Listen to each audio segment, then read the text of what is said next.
So, hello everybody. Today's webinar is about zero waste learning by Luke Merrick.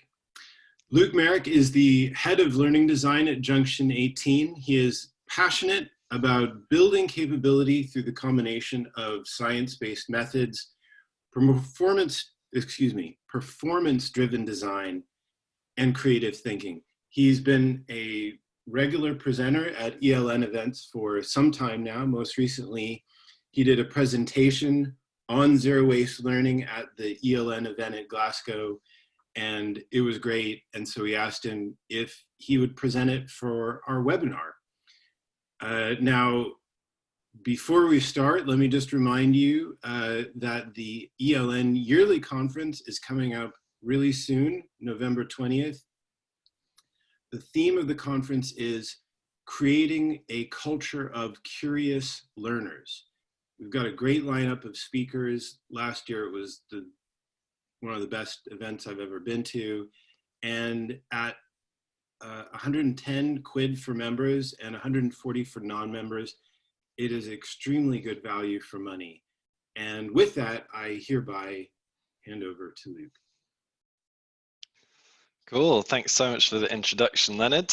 Yeah, I'm Luke.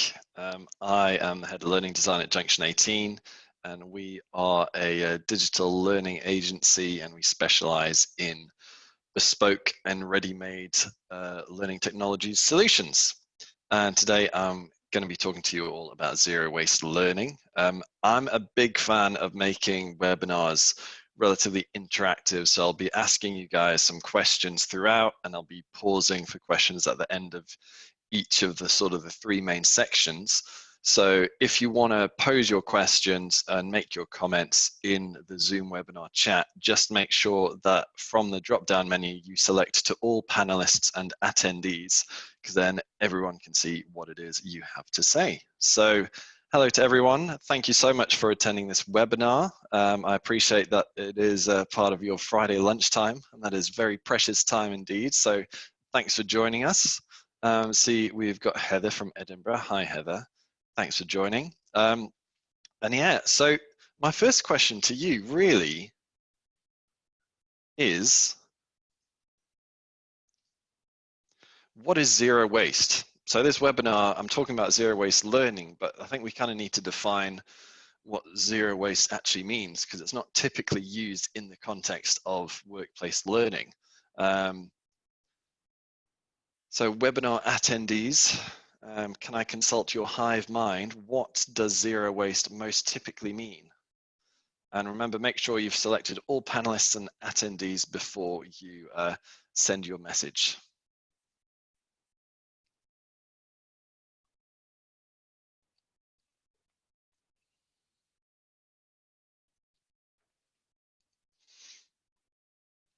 And if you're unfamiliar and have absolutely no clue what zero waste is, then just wait and see, because I will also clarify in a moment's time.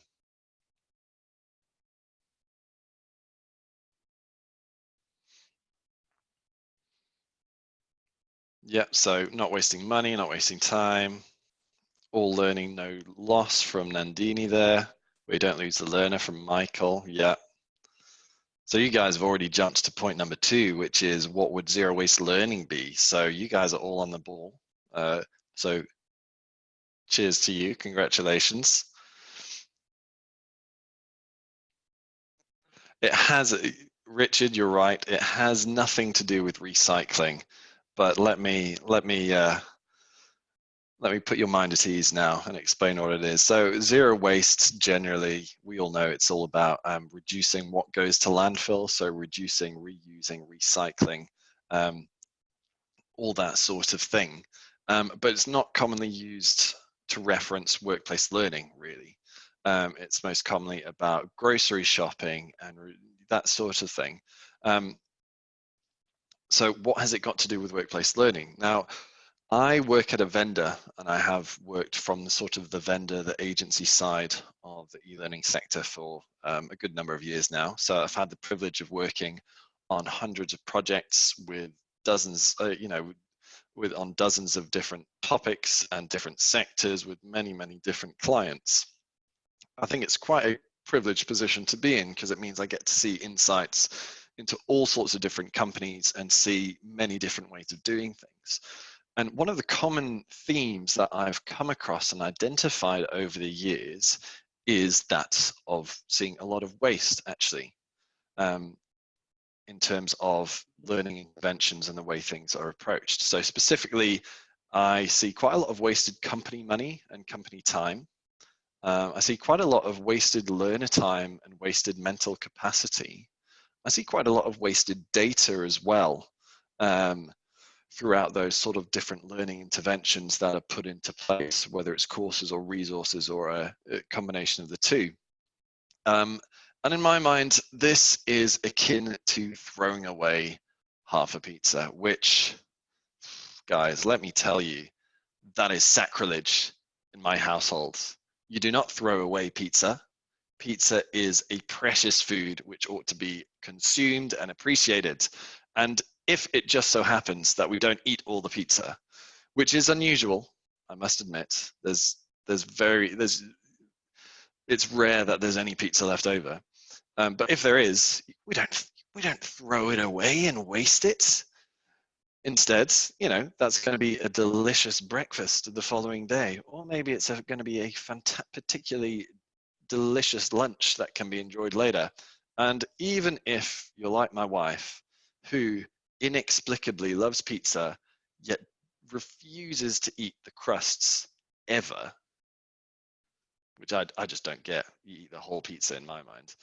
Even then, you'd probably throw the crusts in the compost bin, wouldn't you? You wouldn't necessarily just throw them straight into the trash. But I see a lot of the equivalent of throwing away half a pizza happening in lots of learning and development. So what can we do to waste less, and what are kind of some of the specific ways in which I see waste in learning and development? And just a reminder, once I've gone through this section, I'll be pausing, and Leonard will be choosing some of the questions that you guys are posing throughout this. So firstly, we reduce waste in learning by avoiding wasting company time and money. Again, so I work at a vendor, and a lot of the time companies will spend thousands and thousands of pounds on these interventions and on these resources that occupy their time in the creation, that occupy their employee time once they've actually been made and once they've been rolled out. But often it's wasted time because people tend to remember very little of what has actually taken place. So there's often an emphasis on cramming as much information as possible into that time frame. So it's often very subject matter expert driven. So like, you need to know about handling objections from customers. Here's everything you need to know about handling objections, and you end up with 2,000 to 3,000 words that somebody is somehow supposed to remember. And it goes for quantity of content over sort of quality of learning experience, which tends not to work. That leads to quite a lot of waste. So how do you then maximize the impact of the time and money that is spent on these different interventions, these courses, and these resources? Well, first concept I'm going to talk about is realistic practice. Then we're going to look at spaced learning and retrieval practice, and how these three things are going to help you maximize the impact of what it is that you do. So let's look at realistic practice. What is it? Well, let me give you an example. SMART goals. Most of us are probably relatively familiar with this kind of common tool which is used. And a common question which is asked would be, say, what does the M in the SMART acronym stand for? Now, while there's not a lot of things wrong with that question, it's not very realistic, because an employee in real life, they're not going to be posed a question by somebody which goes, what does the M in SMART stand for?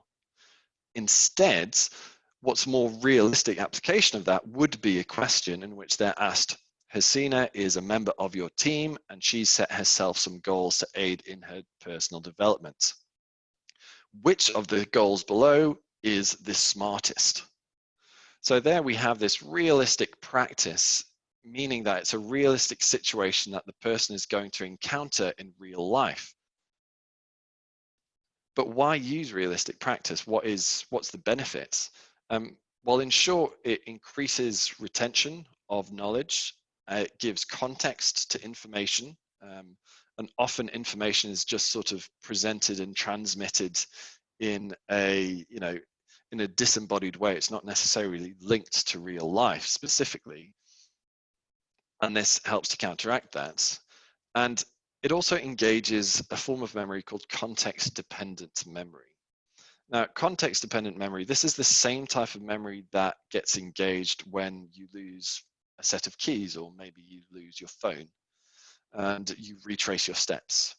And when you retrace your steps and you're in the same context you were in when you lost your keys or phone, whether it was you put it down in a drawer or whether you saw your 1-year-old stuff your phone into your partner's shoes, when you're back in that context, you remember what happened to the lost item. And it's this same type of memory that can work for learning, in the sense that the context, if the context in which somebody needs to remember and apply certain content, certain information, is the same as the context in which they learned that information, or is similar to the context in which they learned that information, they're much more likely to be able to recall the information and apply it in that situation in real life. So let me show you an example of it from one of our projects here at Junction 18. So this is from a bit of training that we did for contact center employees at BT. And this was all about equipping their call center employees to handle customer complaints and more difficult calls. And it was all around learning these different archetypes of customers. So the most common types of customer to present certain types of complaints. So this particular example, it's of a retired pensioner who's phoning and they're getting charged too much for their package, and the user then has to apply what they've learned to try and then resolve the situation. So this is a great example of realistic practice, really, because these are the types of calls that those BT contact center employees face every single day. People call with complaints, they need to be able to resolve them. And this solution gave a really great opportunity for people to practice in a realistic way. So let's get back to the other points that I was making. Spaced learning and retrieval practice. Now, I bunched these two together because they're related. Before I get into them, I need to explain something called the forgetting curve. Now, this is an old principle. It's not new at all, but there's been quite a fair amount of research done behind it. And it basically states that after any learning intervention, as soon as it's finished, people begin forgetting what they learned. Now, let's say you put together the single greatest learning intervention in the history of mankind. And it is absolutely amazing, all singing, all dancing. It's full of realistic practice and amazing things. Nevertheless, as soon as it's over, people are going to begin forgetting stuff. Now, obviously, you can reduce the amount of information that people forget by applying some great practices, such as including plenty of opportunities for realistic practice. However, people will still forget quite a lot of information. So what can you do about this? Because that's money down the drain. If you just have these learning interventions and people are forgetting a large percentage of what you're trying to teach them, then that's wasted money, isn't it? So how do you maximize the impact of this? Well, you use spaced learning and retrieval practice.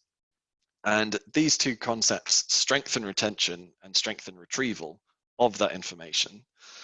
Spaced learning is essentially re-presenting, re-delivering learning points over time. So in the days or weeks that follow a specific learning intervention, it would be people being represented with that in certain different ways, which we'll look at in a minute. And then retrieval practice, it's a similar principle, but it's where people have to retrieve that information in order to answer questions or to solve challenges or that sort of thing. So what can it look like? How can you do it? How can you do spaced learning? How can you do retrieval practice? The good news is that it doesn't necessarily have to be very high tech, and it's not even that complicated. It can simply be questions and quizzes with feedback, where the feedback is taken from the original content itself. It can be experiences and challenges, so it can be, say, a branching scenario that's distributed a little while after. It can be follow-up interventions with video or text-based summaries, and it can even quite simply be line managers asking members of their team about it, saying, what can you tell me about objection handling? What if someone were to phone up right now and they have an objection, what process would you follow to then handle that objection? So it can be quite simple, it can be high tech, it can be low tech, but it's quite a simple principle, and it's quite an easy way, relatively, of maximizing the impact of what is done. Any questions? It doesn't look like we have any questions at this point. A few thoughts about pizza. It's always best when it's cold, and Controversial. And Adetunji does note that if it has goat cheese, then all bets are off. Oh yeah, I'm the same, but if it's got anchovies on, anchovies, man, no thanks. Great, well, I shall keep wrestling on then. Okay. So we've talked about how you can avoid wasting company time and money on workplace learning. But how can you avoid wasting employee time and capacity?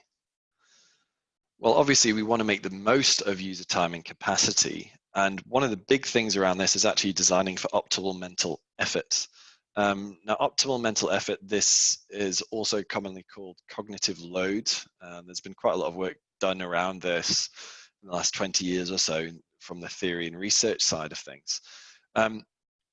And in terms of optimal mental effort, I find that a lot of workplace learning, it's either too little mental effort is required of the learner, or way too much is required.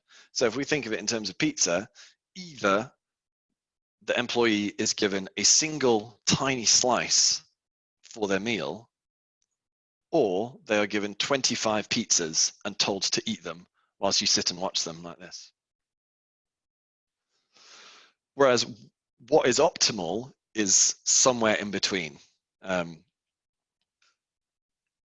also another way of making the most of user time and capacity is by keeping that content relevant. So let's have a look at these two ideas in a bit more detail. So how do you design for optimal mental effort? So it's not too little mental effort to be forgettable, and it's not too much mental effort to be overwhelming and people just can't retain what it is that you're delivering to them. Now, there's a lot that can be said about this, so I'm just going to share a couple of relatively simple points. First one is quite lean text. So this involves reducing what the content is that you're presenting to what people need to know. Specifically, what people need to know in order to apply that information, that concept to their workplace and to their actual job. Information which is not directly linked to it, I would classify as nice to know information. And this nice to know information can either be cut entirely from the resources or courses, or it can be made available as an optional extra bit of information that people can access if they choose to. And keeping this text lean and on need to know information really does help in terms of optimal mental effort. Next, simple design. I've come across all sorts of websites and courses where there's so much going on screen, and there's random music in the background, or maybe there's just narration for everything all the time. And there's too much going on, it's a bit too complicated. Whereas what needs to happen is simple design, so that it's very easy for the user to know where they're supposed to be looking on the screen. If there's menus here, there, and everywhere, and all sorts of, multiple columns of text, that's very easy for the learner to be a little bit overwhelmed and not know where to look on the page and not know where to focus their attention. And this also applies to unnecessary audio, whether it's sound effects or unnecessary music or even irrelevant imagery. That can all have quite a big impact on mental effort.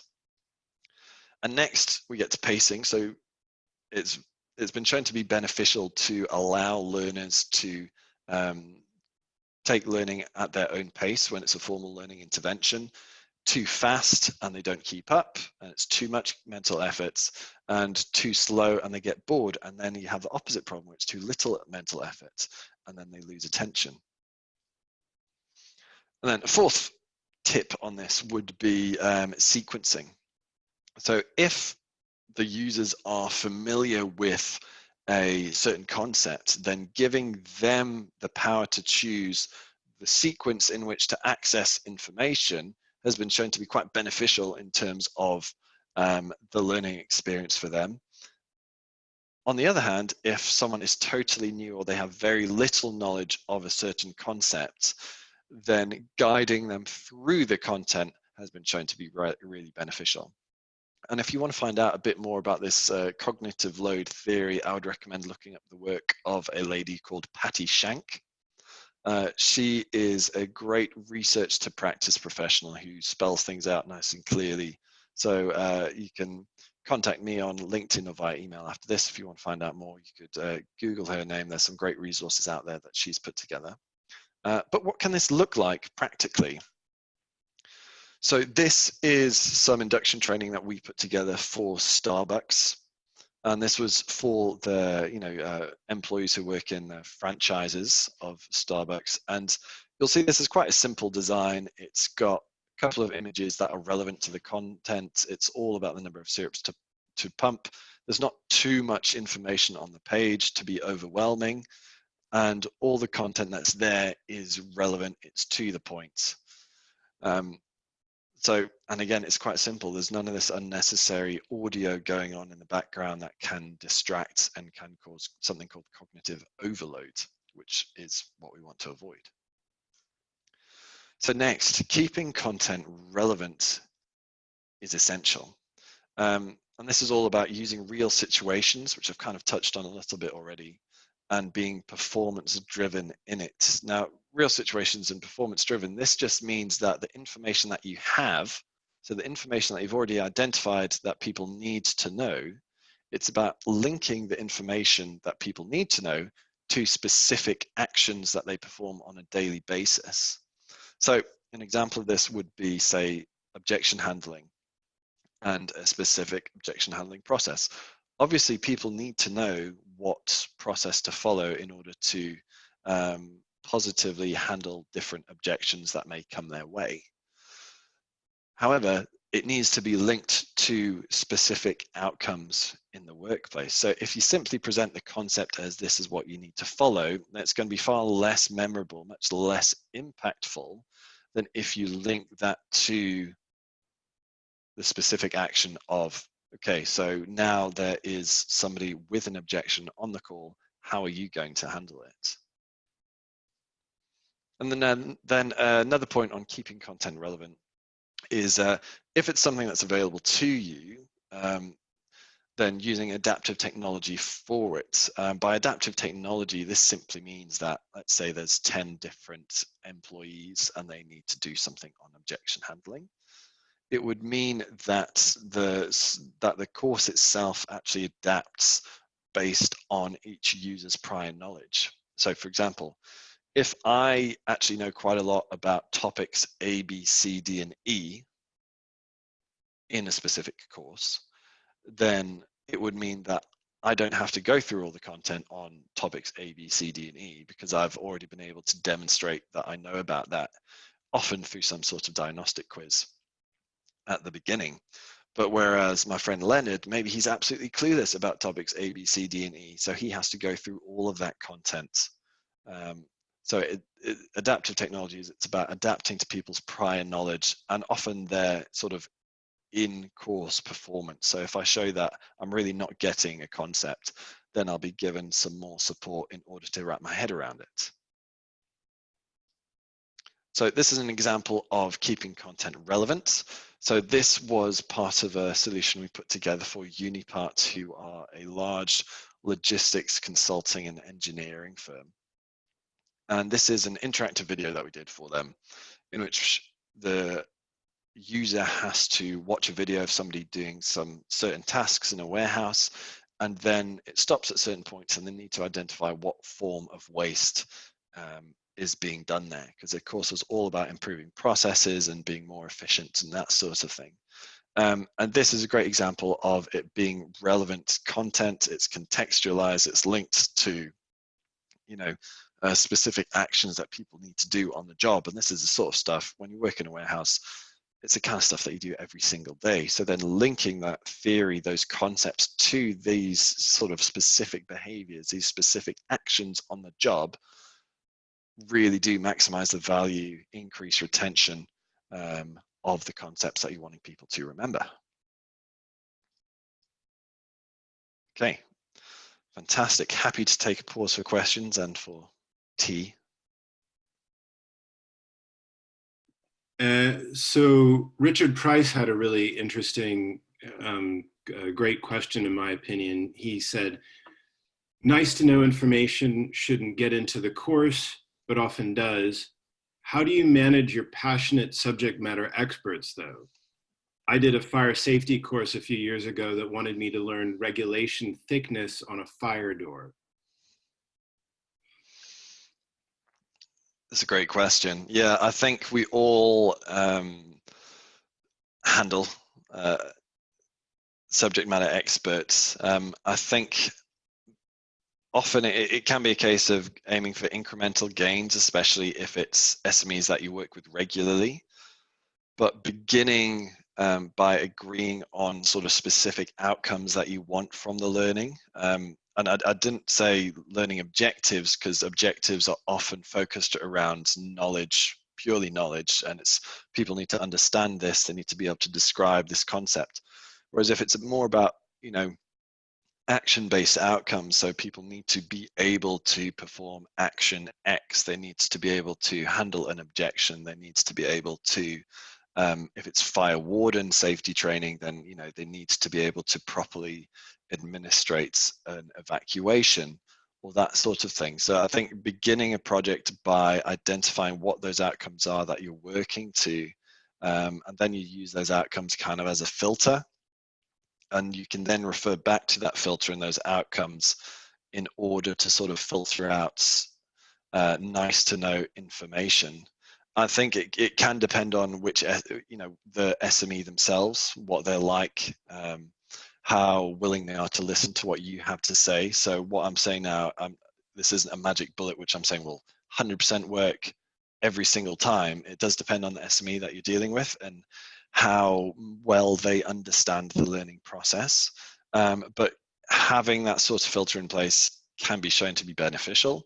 I think it can also be really helpful when dealing with an SME to identify right at the beginning of the project your sort of areas of authority in the project and your areas of consulting. So whenever it comes to a project, my approach is that the subject matter expert is the authority on the sort of the subject content itself, the factual content. They're the expert, they're the authority, and they can have the final say on certain things. But then the learning designer is the authority on the learning side of things. So, easing or, ensuring comprehension of concepts, practice, story content, scenarios, all that sort of thing. And then the subject matter expert can then consult on that content as well, but then the learning designer is the ultimate authority on it. I found it can be quite helpful to sort of delineate those areas of authority and consulting, because then it's quite simply a case of the learning designer can say, well, I think from a learning design point of view, this is an area of my authority, and going back to that, which would obviously have to be agreed with the SME in advance, to say this is an area of this is a learning design matter, and thank you for sharing your concerns about this, but I'm not going to include that as a compulsory part of it. And I do agree that nice to know information actually shouldn't be included at all. So the thickness of a fire door is utterly irrelevant for the vast majority of regular audience members. If it's just general fire safety training for sort of frontline employees, they don't need to know that information in really any circumstance that I can foresee. But what often does need to happen is that it's then, in order to appease a particularly stubborn subject matter expert, it can be the case that you need to then include it. You finesse the content a little bit in terms of you put it away inside a button somewhere else, or you have it as part of advanced information or more detailed download that people can then refer to if they want to access greater detail. Also, we have another question from Michael. He says, you talked about lean text and simple design. I think this can help from point of accessibility, but sometimes accessibility might drive designers to add extra content such as audio to everything, for example. Is there a happy medium? Yes, there is a happy medium, but I think it can be audience specific. So it depends on who the target audience is for the learning intervention or the resource that it is that you're creating.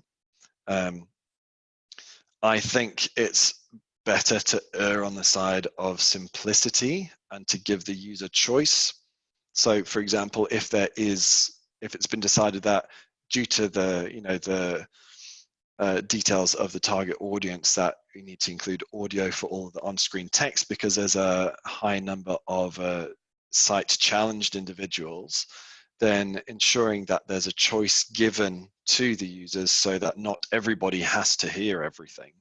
And that's only the individuals who do want to hear anything and would benefit from hearing everything would then experience that.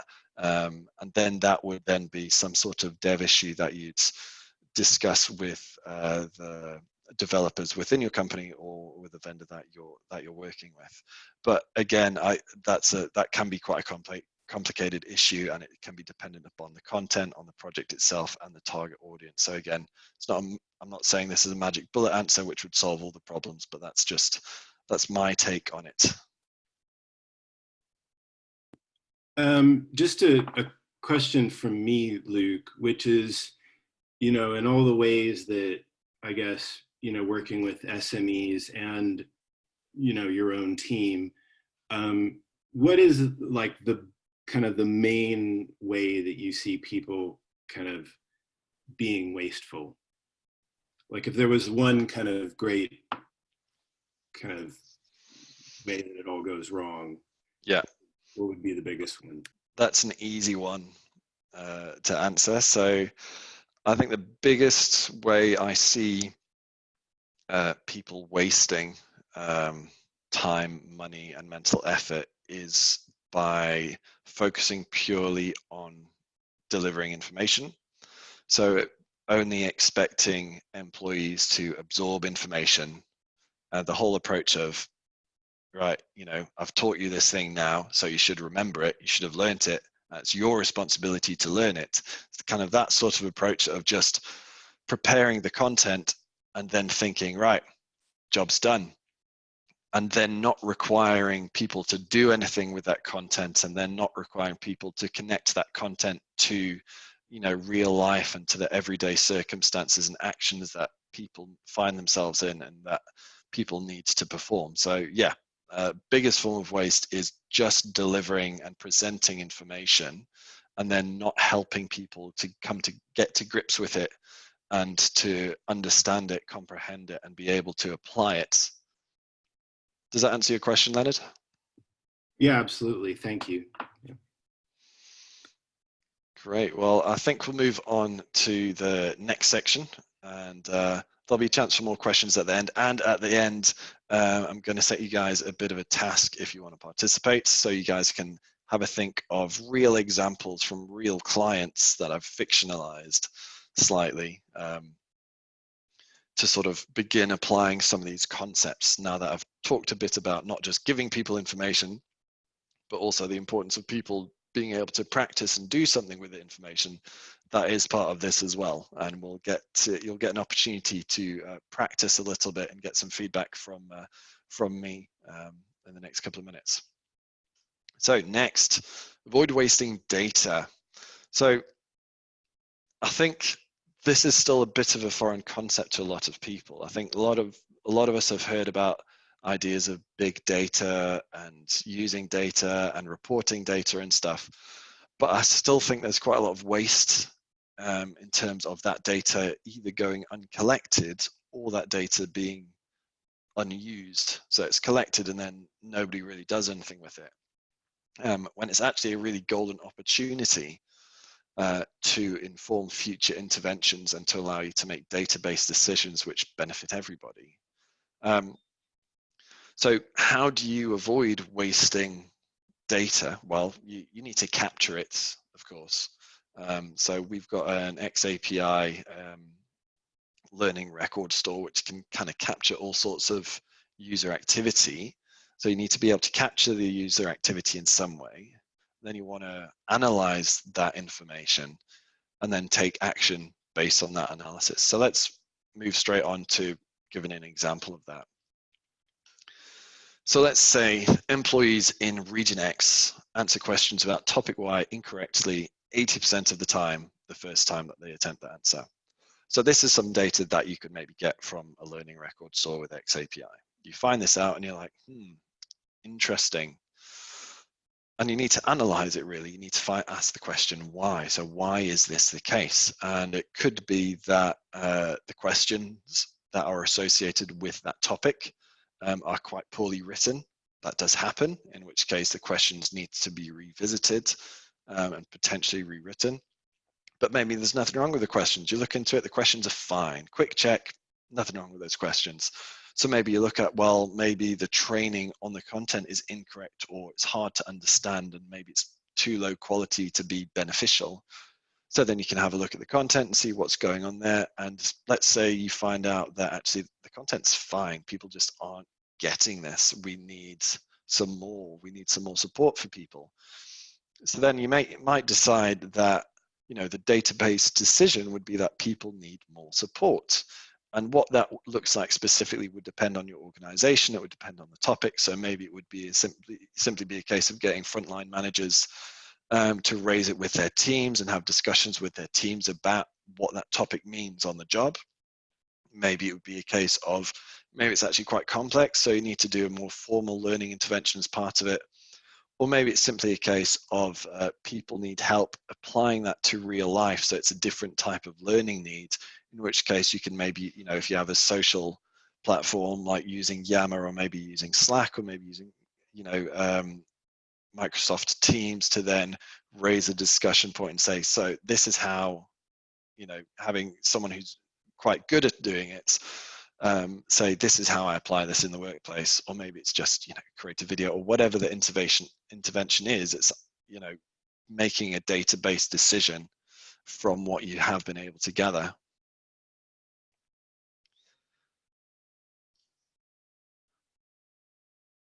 So I'm quite short and sweet on that one. Any questions about using data, avoiding waste with data? It doesn't look like we have any questions so far. Anyone? Yeah. No, we're good. Fantastic. Well, guys, that means we can get stuck into the meat of this then. We can have a look at the tasks that I've put together to help us try and sort of outwork some of these concepts we've talked about. So I've got a couple of case studies for you. So I would like you, if you want to, read the case studies that follow and share your thoughts on how you could reduce waste from each one in the chat. And remember, make sure that in the chat you select to all panelists and attendees. Otherwise, we won't get to benefit from your lovely insights. And a reminder of what we're looking to reduce. Specifically, we're looking of ways in these case studies, opportunities to waste less company time and money by maximizing impact, avoid wasting employee time and capacity by implementing some key concepts, and avoid wasting data by capturing it and using it to inform future interventions. So that's what we're looking to do in these case studies. I've done two. The first one is pretty easy. It's quite easy to identify ways to reduce waste in it. And then the second one is maybe slightly more of a challenge. So here you go. I'll give you a couple of minutes if you share your thoughts in the chat itself.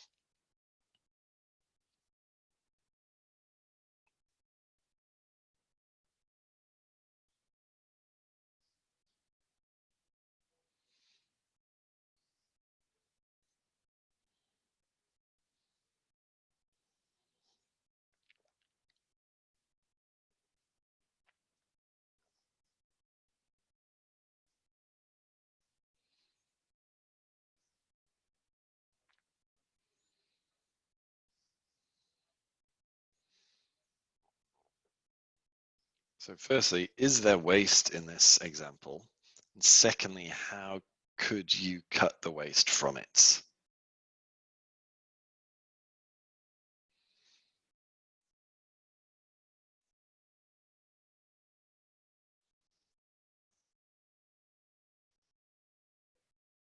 So yes, there is waste here. Joan is correct. It's quite a lot of waste here. So how would you recommend cutting it? Yep, definite overload with 150 screens, 150 slides of information.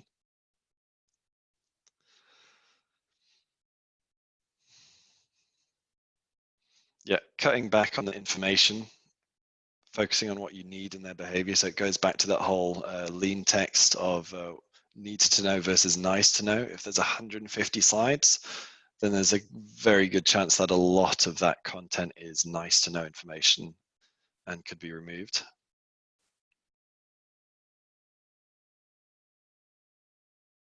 Yeah, build the learning around the business needs. It's quite likely in this case, people got a little bit carried away with the content and what people could be taught on the topic rather than what needs to be taught. Yeah, history is irrelevant. Pop quiz question, not something they'll be asked again in a real work situation. Bang on the money, Michael. Yeah, there should, and Leonard says there should be a better assessment of why customer ages weren't verified. Like, why is this happening? Why are people not verifying age properly? And I've worked with clients before where part of the problem was people didn't know what the products were that required age verification. So it was a very simple text solution that was part of things where on the till, it automatically told them, you need to age verify this product for this age. So that was then, part of the change that helped to turn things around there. So perhaps it's not just a training problem. Maybe there's partly a technology gap or environmental gap that needs to be bridged to assist people and help the employees to model the ideal behaviors and to perform the specific actions. Yeah, and Joan makes a really good point. A lot of it around this is actually kind of behavioral related. I've put together some courses on this sort of topic as well. It can be intimidating. You can get quite aggressive customers. It can be a very difficult conversation. People tend to shy away from difficult conversations. So it's a case of creating a way that helps them, that facilitates people to do the right thing, that equips them with the skills they need in order to have that sort of conversation. So it could be the fact that people actually already have all the information that they need, but they're not applying it. So you can think of it in terms of smokers. If you ask any smoker, they don't smoke because they're unaware of the information around how bad it is for their health. It's not a knowledge gap that means they still smoke. It's another type of gap. It's maybe a motivation gap. There's a lot of other stuff going on. So it can be sort of a behavioral solution that could be part of it.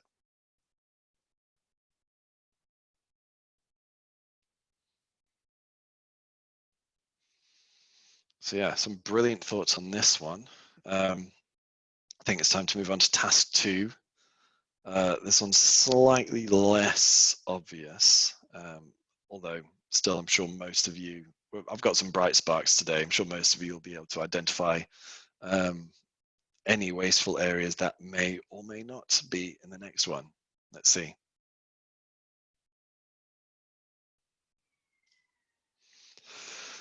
Okay, so is there waste here? And if so, how could you cut it?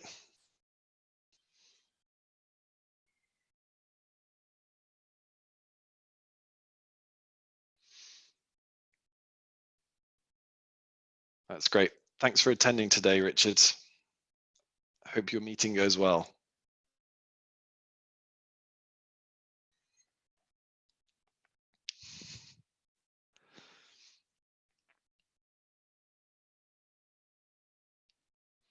And yes, again, these examples are based on real situations that I've found myself in with clients over the years.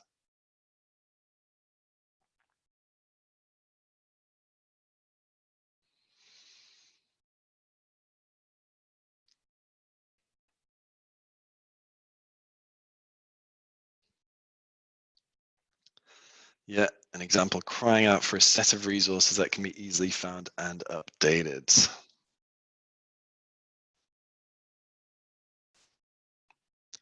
I agree with you there, Joan.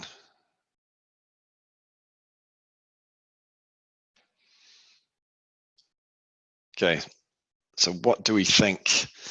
I think we've ascertained already that yes, there is certainly waste here, but how do you think we could cut it? Joan mentions maybe FAQs. Anyone else got thoughts?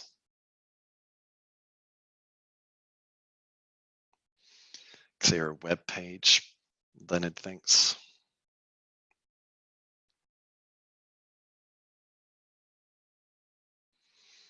What do the rest of you bright sparks think?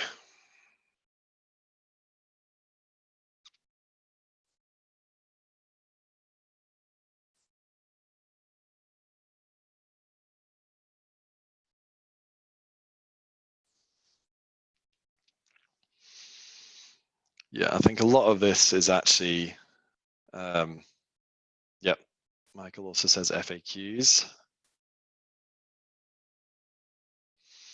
Yeah, and I think forcing everybody to go through this is indeed a hugely wasteful of time and money and of individuals, individual time. It's time away from people's jobs on something that actually doesn't help them do their jobs any better.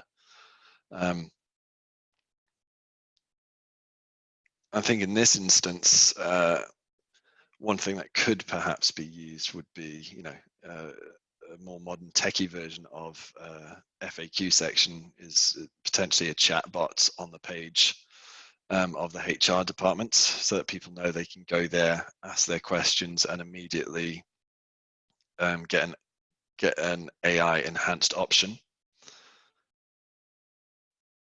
And then you just need to promote that, make sure people are aware of that if they have any, questions or they, posed to them as a manager or that individuals have that their managers can't answer around compensation and rewards within the company, that they can just navigate to that page and get their question answered instantly. And obviously, I mean, you'd probably want to sell that on the benefits to the person, like get an instant answer to your question. Don't waste any time. You don't have to wait for someone to be available. Don't need to wait for them to reply to you. You can instantly get what you need. Obviously, it would depend on what the budget is, if there can be a chatbot, but if there's the budget to make a mandatory 2-hour-long video-based course, then I would certainly say there's budget to replace that entire thing with a chatbot. And there, yeah, like Joan's saying, you wouldn't necessarily have to limit the chatbot to just compensation and benefits. It could go to all sorts of other topics.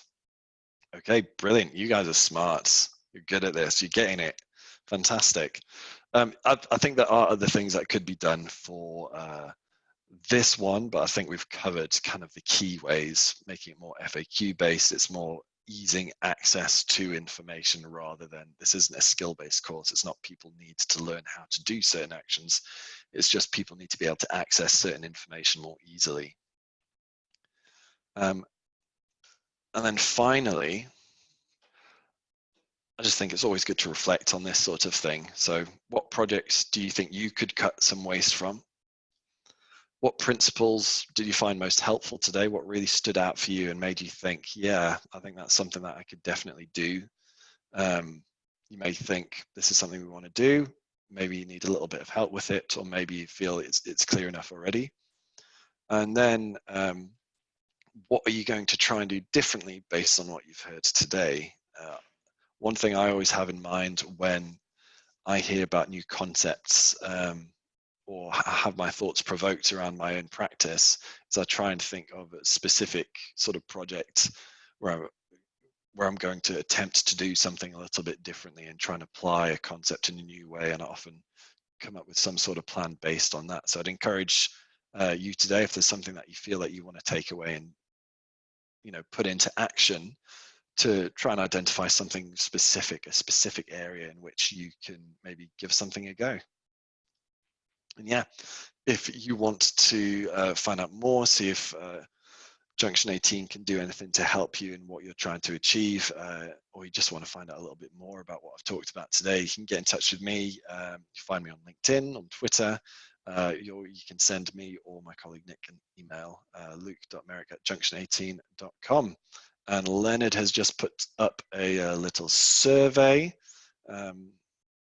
about this. If you could complete that, that would be really nice. And thank you so much for attending, giving of your time and your attention today. Really appreciate it. I hope you all have an amazing weekend. Yeah, and thank you, Luke, for a great presentation. And just to remind everyone again, eLN Connect, November 20th, creating a culture of curious learners. It's great value for money at 110 quid for members and 140 for non-members. Bargain. Thank you again very much, Luke, and thanks everybody for all the great participation. I'm just going to leave this up for a few more seconds.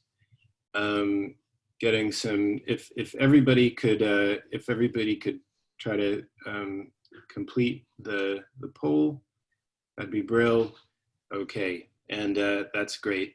Thanks very much, everyone, and have a great day. Okay, bye. Thanks, bye.